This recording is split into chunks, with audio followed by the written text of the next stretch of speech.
안녕하세요. 오늘은 6월 3일 월요일이고 연중으로 보면 연중 9주간이 돌아왔죠. 오늘 복음은요. 마르코복음 12장 1절에서 12절인데 제목으로 치자면 살인적인 포도 재배자, 다시 말하면 소작인의 비유라고 말씀드릴 수 있어요. 예수님이 수석사제, 율법학자, 원로들, 정말 3종 세트죠. 예수님을 거부하는 3종 세트, 그들에게 비유로 말씀한 겁니다. 바로 그들에게 다 해당되는 거죠. 오늘날의 수석사제, 율법학자, 원로들은 누굴까요? 종교적인 측면도 그렇고요. 정치적인 측면도 그렇고 또 작게는 공동체 안에서도 마찬가지인데요. 주님이 이렇게 말씀하세요. 포도밭을 일구어서 확을 파고 탑을 세웠는데 포도 재배자, 다시 말하면 소작인들에게 내주고 떠났죠. 포도철이 되자 소작인들에게 종 하나를 보내서 소작인들에게서 포도밭 소출을 얼마를 받아오라고 했습니다. 이것이 첫 번째 우리 묵상할 내용이에요. 6장 2절에 재배자들, 소작인들에게 포도밭 소출의 얼마를 받아오라. 그런데 두 번째 우리가 볼 수 있는 것은 소작인들, 그 재배자들은요, 포도밭 소작인들은 그들을, 다시 말하면 그를, 종 하나죠. 종을 붙잡아 매질하고 빈손으로 돌려보냈다. 그래서 중요한 빈손이에요. 빈손. 소출을 받아오라고 했는데 빈손으로 보냈다는 거. 그러면서 잘 아십니다만 쭉 다른 종 보내고 또 죽여버리고 또 주인은 이렇게 얘기했죠. 오직 하나 사랑하는 아들만 남았는데 마지막으로 내 아들이야 존중해지겠지 하면서 보냈어요. 아들을. 그러자 재배자들 소작인들은 저자가 상속자다. 저자를 죽여버리자. 상속재산이 그러면 우리 차지가 된다 하고 저희들끼리 말하면서, 저들끼리는 나와 있는 것처럼 수석사제들, 율법학자, 원로들입니다. 오늘날의 수석사제, 율법학자, 원로는 누굴까요? 종교적으로도 그렇고 정치적으로도 그렇고 공동체 안에서도 마찬가지입니다. 그러면 중요한 것은 12장 8절에 그를 붙잡아 죽이고는 포도밭 밖으로 던져버렸다. 죽여서 포도밭 밖으로 던져버리는 게 소출을 받아오라고 하는 것 하나 종에게, 두 번째는 소작인들이 빈손으로 보낸 것, 그 다음에 다 다른 종도 죽였지만 상속자인 바로 아들도 죽이고 포도밭 밖으로 내보냈다. 포도밭은 어디입니까? 이런 점에서 이 비율은 다소 고대의 풍미가 있는 것처럼 보일 수 있어요. 땅은 정말 소유하는 대상이죠. 땅을 소유하고 그것을 소작인들, 즉 노동자들에게 임대한 부자, 포도밭 주인에 대한 이야기이죠. 오늘날 상황은 달라졌어요. 토지는요, 그곳에서 일하는 사람들의 소유입니다. 하지만 사회적 문제를 제기하는 것은 쓸모가 없죠. 이러한 환경은, 오늘 복음에서 이런 환경은 당시 환경과 사고방식을 이미지화한 것이에요. 그런 점에서 성 크리스토토모, 성 요한 크리스토토모, 성 요한 금구죠. 황금잎이라고 하는 설교의 그 황금잎이라고 말씀하시죠. 그 성 요한 금구는 누군가 자신을 잘못 해석했을 수도 있다는 것을 이미 깨달았다. 여기서 예수님은 확실히 일꾼들의 편에 서시고 하느님은 모든 일을 다른 사람에게 맡기는 부유하고 무활동적인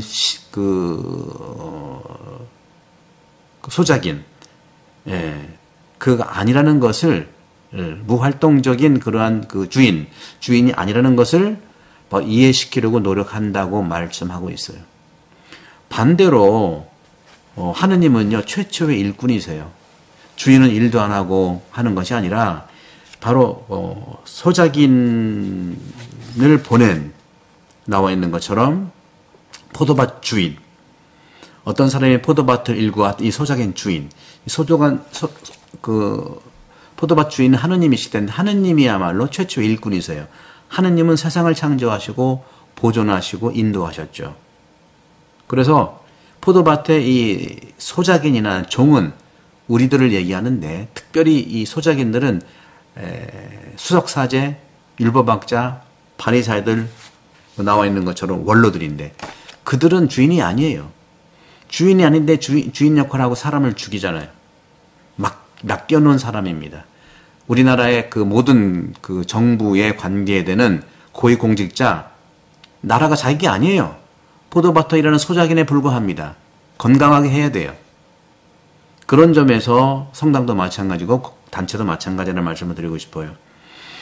그래서 하느님께서는 당신의 일을 끝까지 수행하는데 협력할 수 있는 특권을 사람들한테 맡기는 건데, 자기가 주인 행세를 하는 것이죠.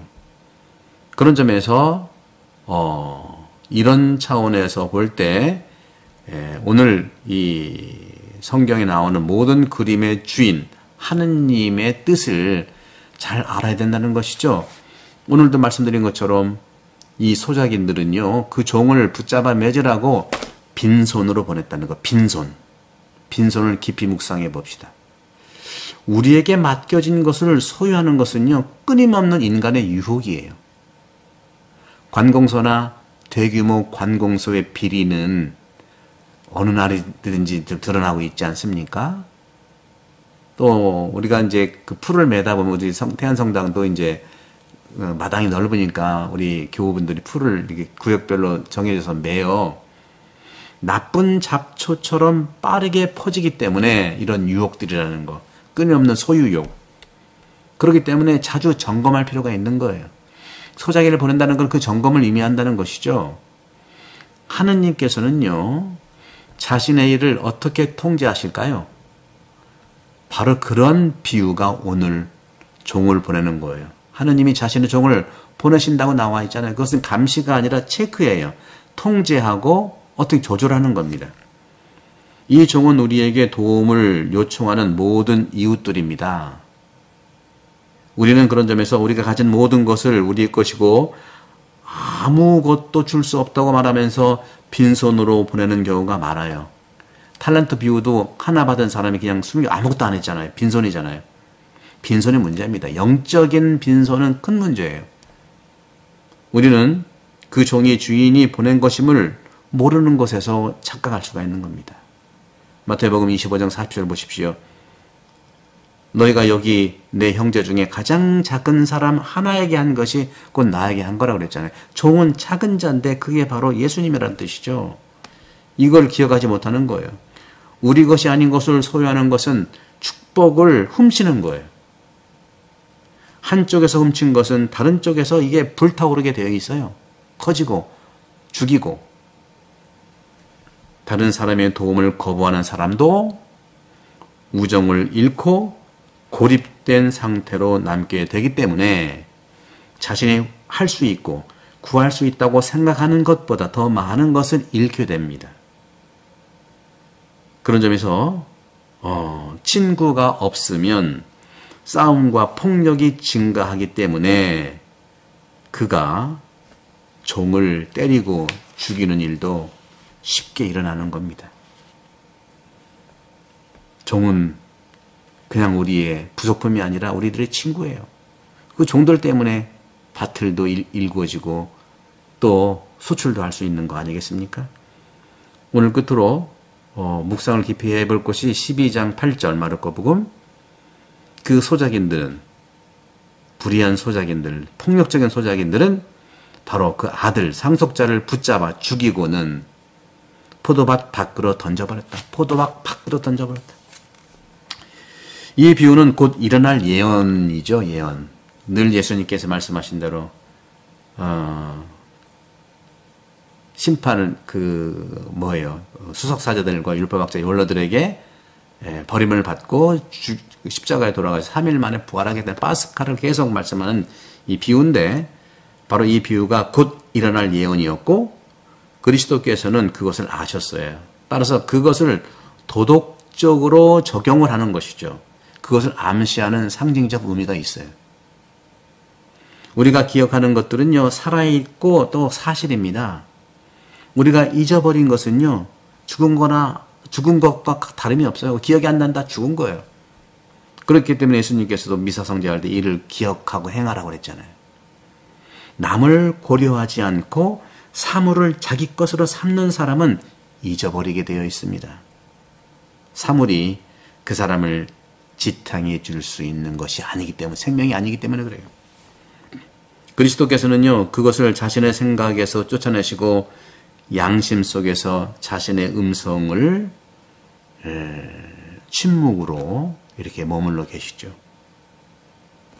그 소작인들, 폭력적인 소작인들은, 포도밭 재배자들은 그 상속자 예수 그리스도 그 아들을 죽여서 포도원 밖으로 내쫓았다. 밖으로 내쫓았다 하는 걸 깊이 묵상합시다. 교회와 성화상 또 성상을 파괴한 사람들은요, 하느님에 대한 모든 기억을 지워서 세상이 그들의 전유물이 되기를 원하는 거예요. 거룩한 성상이 없는 걸 상상해 보십시오. 밖으로 집어 던져버리는 거거든요. 우리가 기도할 때 성모상 앞에서 기도하는 이유가 그런 거예요. 물론 성모상 없이도 기도할 수 있어요. 하지만 그것은 바로 하느님과 함께, 성모님과 함께하는 기도의 임마누엘을 얘기하는 것이죠. 그런 점에서 그런 교회 그리고 성상 파괴자들을 밖으로 던져버리는 것이죠. 하느님의 기억을 지워버리는 것이고 세상이 바로 전유물이 되기를 바라는 겁니다. 이런 경우 우리는 스스로에게 질문을 던져야 됩니다. 포도원 주인은 어떻게 할까? 어떻게 할까요? 은혜는 항상 즉각적으로 행동하지 않습니다. 기다리십시오. 주님께서 구원을 위한 심판날을 우리들에게 제시할 것입니다. 이건 겁나는 것이 아니라 축복을 의미하는 것이고, 여러분들 오늘 복음 말씀에 비유해서 소출을 받아오라고 했는데 빈손으로 보냈고 상속자를 죽여서 포도원 밖으로 보냈다. 이런 일들이 나라에서도 세상에서 특별히 종교에서도 크고 작게는 교회 공동체 안에서도 있어요. 집어 던져버리죠. 하느님의 뜻, 주님의 뜻을 충실히 따를 수 있는 충실한 소작인, 충실한 종이 되기를, 그리고 아들을 알아볼 수 있는 해안을 달라고 축복드리겠고, 여러분들 구독 선교 많이 부탁드립니다. 성부와 성자와 성령께서는 여러분 모두를 강복합니다. 감사합니다.